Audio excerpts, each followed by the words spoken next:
This is Headline Humboldt. I'm James Faulk. Thanks for joining us. Several weeks ago, we were fortunate enough to have on our show Eureka Police Chief Steve Watson, a man who has done much in his time as Eureka's top cop to upset the old notion of good old boys in blue. He and his administration have tried to diversify the department's approach to law enforcement, adopting several progressive efforts and reforms to help the city address homelessness and addiction in a manner other than lock them up and throw away the key.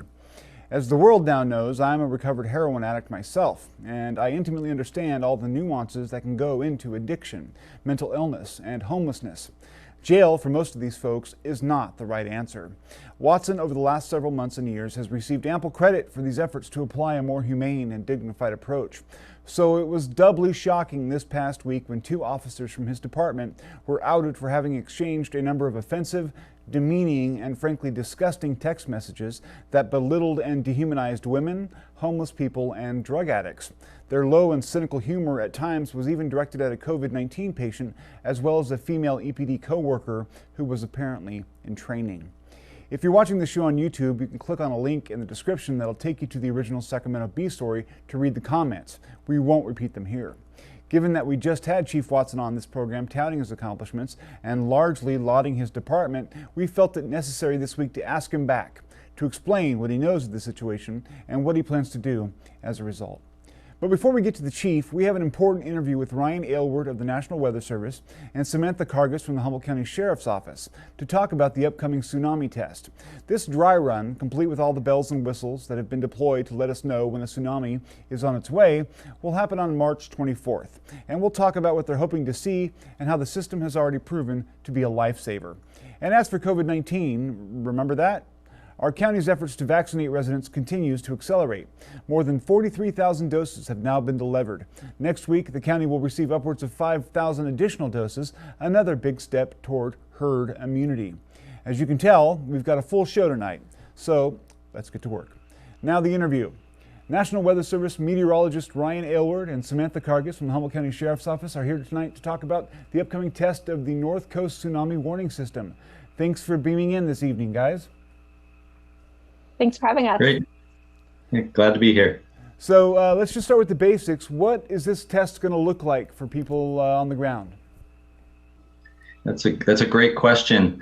This is going to be just like the test we've done in previous years. It's been a couple of years now for various reasons, but basically what we're going to do at the National Weather Service is issue a live code tsunami warning. We're actually going to go into our system and issue a warning as if a real tsunami were happening to see how the system works and check it over.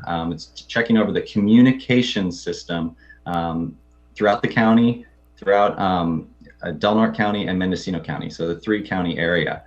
We will issue a emergency alert system message. It will activate on weather radio. It'll activate on TV. You'll actually see the crawler come across and say this tsunami warning. You'll hear it on regular radio. And then some tsunami sirens in some areas will also activate. So you may hear that as well.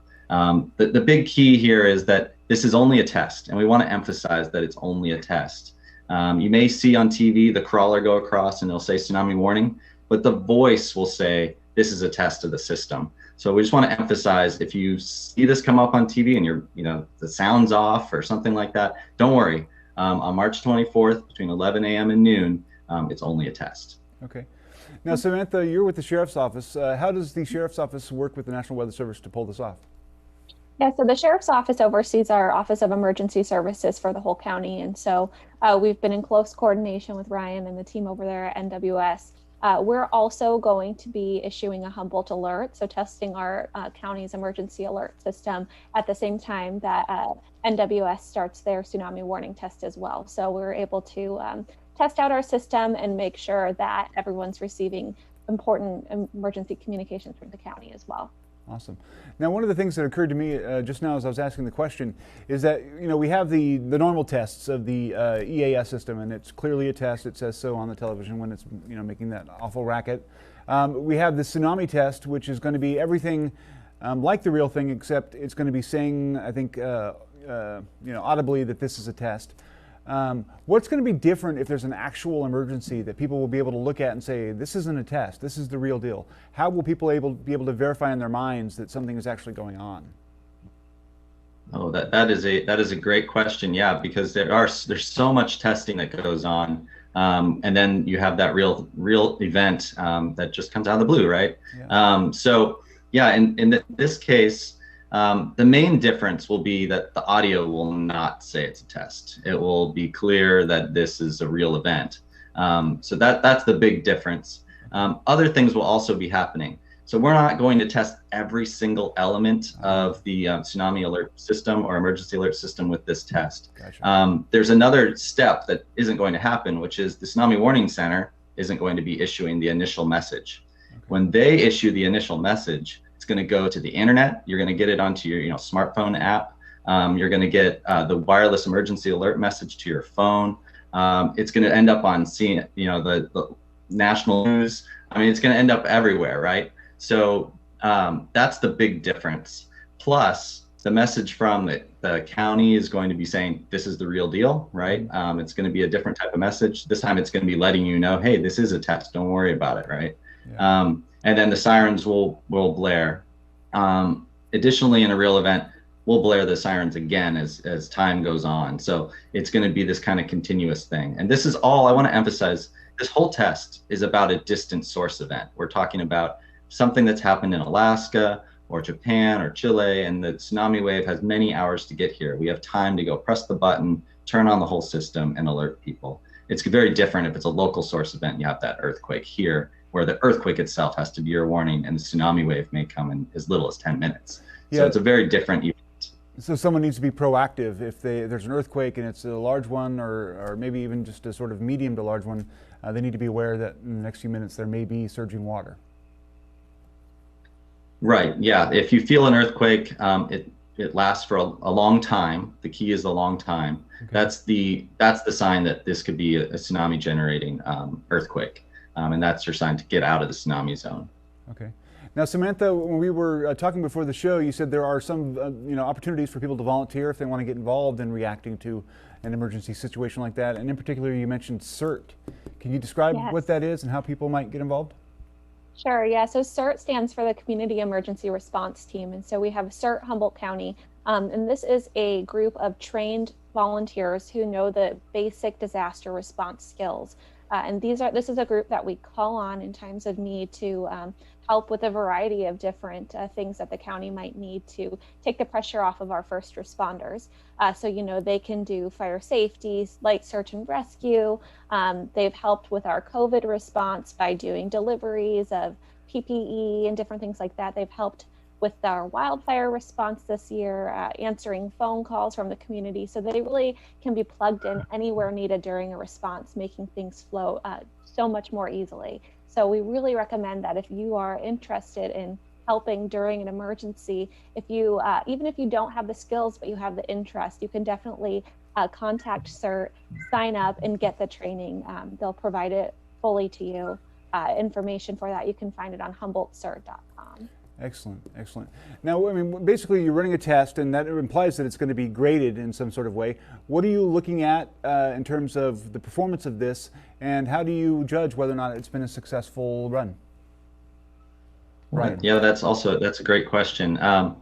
Well, a test is successful in that we do it, right? The only way to find out there's something that's wrong is to run a test. This is why we use the live code in this case. Because we use the test codes all the time. We're testing weekly, we're testing monthly, you see those tests all the time. But this is different. We're actually using that live code. So we're making sure that the tsunami sirens are only attached to the live code, for instance. There's other systems that are only attached to that and will only activate in that situation. The weekly test, for instance, doesn't go to TV, doesn't go to radio in most cases. So you're not testing the whole system. And so that's what we're doing here. So a success is we test and we find out what doesn't work, and then we go back and we try to fix it. The thing that definitely makes this a success is everybody knows it's a test. No one gets confused. no one gets hurt and tries to evacuate when we issue this test. So that's why we're here really today. Sure. Besides the preparedness message and being ready for these type of events, it's also to let people know this test is coming and just be ready for it. Look over your preparedness plan. See how you can get ready for tsunamis, both distance from far away and local, and then know that, find out different ways that you can receive the message for a distant source event. Now, Samantha, you talked a little bit about preparedness. What should people do to sort of try to get more prepared, or is there a resource you could point them to where they can go and sort of find out how to put together a kit, that sort of thing? Yeah, so there's several ways you can get prepared. First, I want to just mention that in 2020, the Humboldt County Tsunami Work Group, Redwood Coast Tsunami Work Group, they worked together to make some new hazard maps for tsunamis. So Humboldt County has brand new maps that you can go on there. It's an interactive map product, GIS, and you can see where you reside and where the tsunami zones are for your residents. So being familiar with those maps, first of all, is really important. That's at the Redwood Coast Tsunami Work Group's website. Okay. And then, having a family communications plan. So having all of the important contact numbers written out, daycare, for instance, work, all of your loved ones, having that all in one place, because who knows, your phone could die, or you could just not have access to your phone, right? So having that plan, knowing where you're going to evacuate to, using those hazard maps, and making sure that your family is aware of that plan. A plan is only successful if it's practiced and everyone knows the plan. So having a meeting spot for your family to go to. We also recommend having an out-of-town contact, because sometimes during emergencies, our local cell towers get jammed. So being able to contact someone who's not here, the message might actually go through. We also recommend, instead of calling, texting in an emergency, because texts use a lot less data. So you're able to get an emergency text out a little bit quicker. And then finally, like you were saying, having a kit prepared, that's really important too, because in a major disaster here in Humboldt County, it's likely that we could be cut off from the rest of the world, so to speak, for several days, if not weeks, just because we're so remote here. So having an emergency kit with food, water, disaster supplies, lasting you really up to 7 days is what we recommend. And yeah, this could be a bigger kit, but you don't have to have it all at one time. Just slowly work to build that kit is what we recommend. And of course, the county will work with the community to try to help them as best as we can. But in the first 24 hours, you could be on your own, depending on how severe of a disaster is, and we'll try to get to you as fast as possible. Yeah.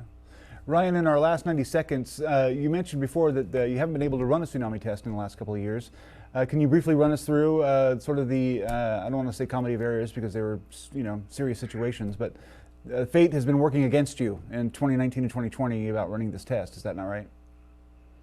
Yeah, that's true. In 2019, we had the government shutdown that basically just, it made it impossible to do the test that year. And then last year, COVID started right around that time.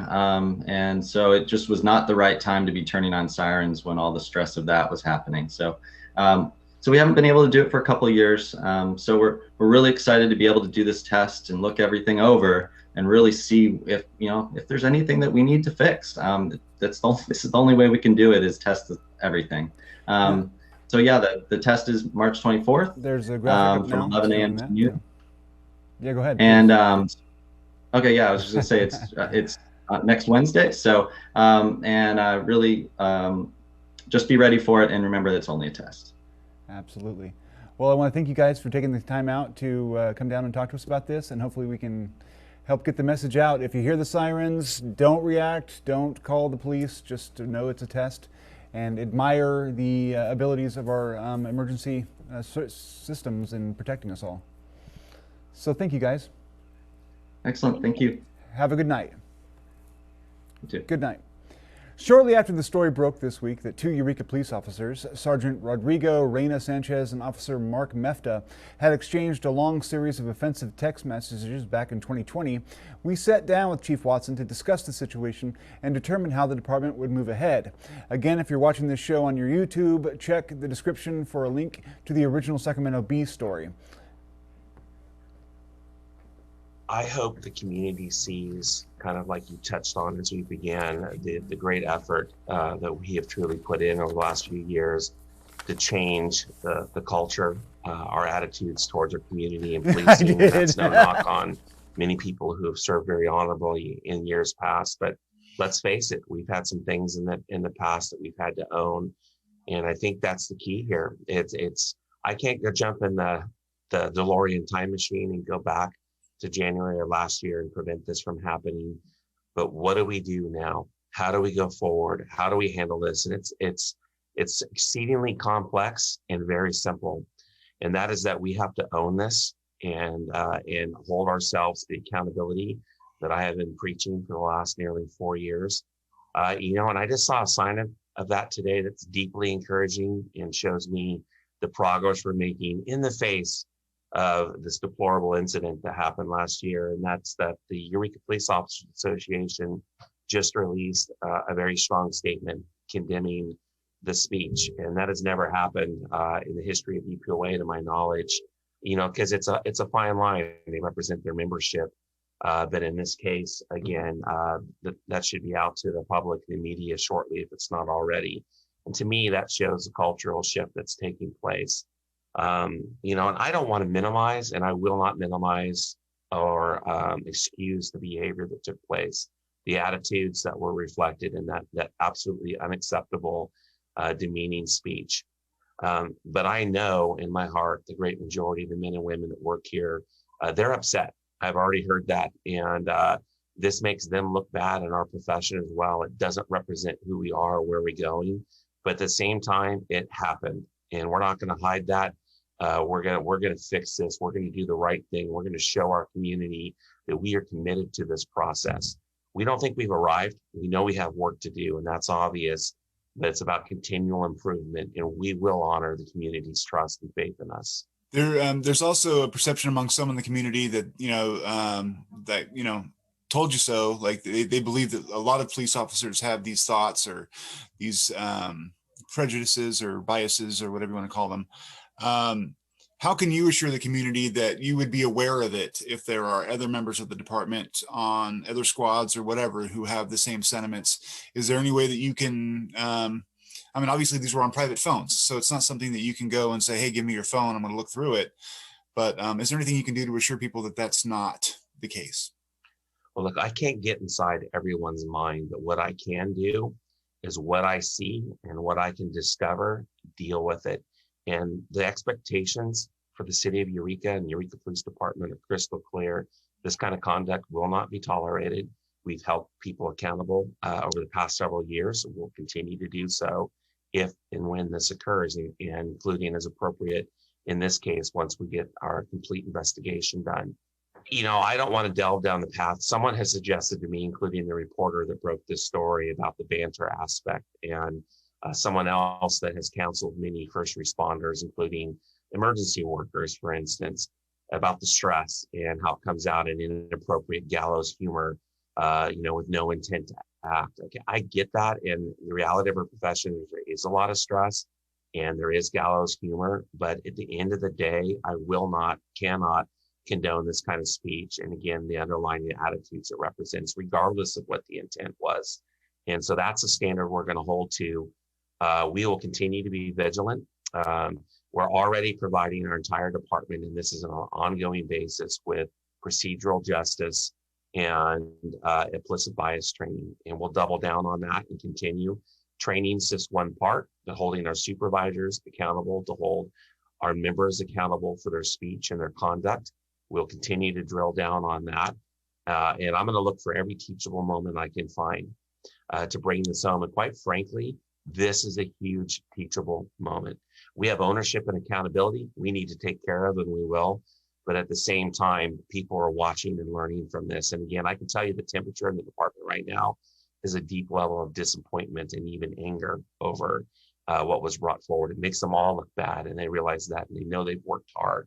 And so we're going to press forward. We're going to make this right. And we're going to continue whenever inappropriate behavior crops up. We're going to deal with it. Now, you mentioned accountability. They have been, according to your press release, put on administrative leave. Yes. Question, are they being paid? while they're on administrative leave? And do you have any idea how long that process of investigation into potential disciplinary action may take? Right. All good questions. So yes, the default, and there are employee bargaining rights surrounding this, is paid administrative leave. And so that's what they've been placed on. I know that's sometimes a hard thing to wrap your head around, but that's standard. It's actually not standard to always place officers on leave at all. And so go ahead. I was just going to say that's a contractual union agreement where they get paid if they're on administrative leave, right? Yeah, union, peace officer, Bill of Rights, things like that. But in answer to your question, we don't always place officers on administrative leave when they're under investigation. It really is dependent on the circumstances. I felt strongly when I got more information this morning. So basically what happened yesterday is, as soon as I found out about these comments, and they were shared with me so I could view some of them, I met with my captains and I launched a formal investigation. I slept on where do we go next until this morning when I knew more information was coming to light, because I had a very incomplete picture. Now that I have more, I made a decision first thing this morning to place the 2 officers that, based on the information we have right now, were responsible for the demeaning comments, and place them on administrative leave. That will continue. We'll continually assess that situation. But for now, it's indefinite until we know more and we've progressed further in our investigation. Yeah. One question that struck me was people may question the impartiality of how these officers administrated justice in the past. They exposed some biases in their comments and some thoughts about particular sorts of people, and maybe they were prone while they were serving to be harsher on people who were among those groups. Is there any cause, do you think, to go back and review some of the cases where that they may have worked and arrests they have made, to see if there was ever any inappropriate actions taken? Right. And so I can't go into past history that's known to me and the actions we've taken, other than to say that as sustained complaints have come forward, regardless of who the employee is, we've held people accountable for that. And people know to expect that today. It doesn't happen all the time, but it does from time to time, as you can imagine, in the volume of our business. The investigation will help answer your question when it comes to that. There also are safeguards and processes in place, through not only body-worn cameras, which everyone wears and they're mandatory and have been for the last 5 years. We have a complaint process. Every single one is followed up on and documented. Also, anything that goes to the district attorney is reviewed through that process as well, often by the courts, sometimes by juries. And so there are multiple layers involved. Another example is force. Any significant use of force gets reviewed by our supervisors. And in fact, last year we instituted a new form for that as another layer. It gets seen by the sergeant and reviewed, by the captain and reviewed, and by a use of force expert. And then it finally gets to my desk, where we're evaluating things like use of force. So we'll continue to look at that and to be mindful of that, but there are some safeguards in place. Excellent. To keep this relatively short, like we talked about, my last question is, have you talked to the city manager or people in the city council? Have they expressed any feelings about this to you, and have they given you any guidance? Yeah, so I've spoken to the council, members of the council, the mayor, and the city manager early on in follow-up today. And yes, they've asked good questions, and I've given them the clearest answers as I can. Much of this has been released to the public now with my statement, but where we're at, obviously this is an issue of concern, because the city as a whole is working hard together to move forward, and this kind of behavior is not going to be tolerated, and we are all in agreement with that. And that's a consistent message from every single person I've spoken to. And so, and it's my job to make that happen. I'm responsible for this department, and that's why these situations like this are disappointing and deeply disappointing. But again, we're going to do the right thing. Speaking of the city supervisors, the Eureka mayor, Susan Seaman, this week addressed the controversy and announced that she will be hiring an outside agency to conduct an investigation into the situation. I'm thankful that Chief Watson has recognized and owned the severity of this issue, and that he has taken swift and meaningful action to begin a formal investigation. The city has hired an unbiased third party from the outside of the area to conduct this effort, but to protect the integrity of the investigative process, we will not be releasing the name of the investigator until the final report is complete. Public Health Officer Ian Hoffman this week answered questions from the media on what seems to be the county's evolving stance toward the California Department of Public Health. If the county is willing now to challenge certain rulings from the state public health department regarding our tier designation, why hasn't it used that power before? Yeah, I think that the rules that we've been following for the last year have been very common sense, and this is a new novel coronavirus that we knew nothing about a year ago going into this, and we've learned a lot along the way. I think, when we first started this and people were talking about masking, and some people said no, some people said yes, but we finally figured that out. So, now that's obviously a very common sense thing. So there's always discussion back and forth about what we're going to put into place. And now there's discussion about what we can take away and what sort of, process we're going to have to unwind this whole thing. We're having those discussions with people in our county, people across the state, our local elected officials, with business leaders, leaders of the hospital and the medical community. So we're going to continue that. And I think that's really what we mean when we're talking about using common sense to move forward throughout this process.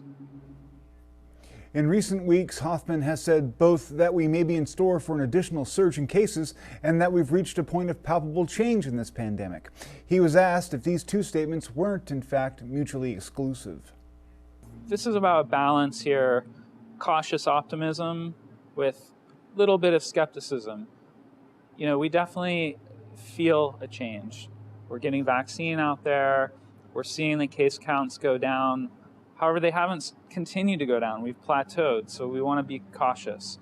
We definitely want to recognize that we need to get back to some semblance of normal, youth sports, new guidelines around live performances. Every day, CDPH and the local health jurisdictions are working together to figure out ways we can open up more safely.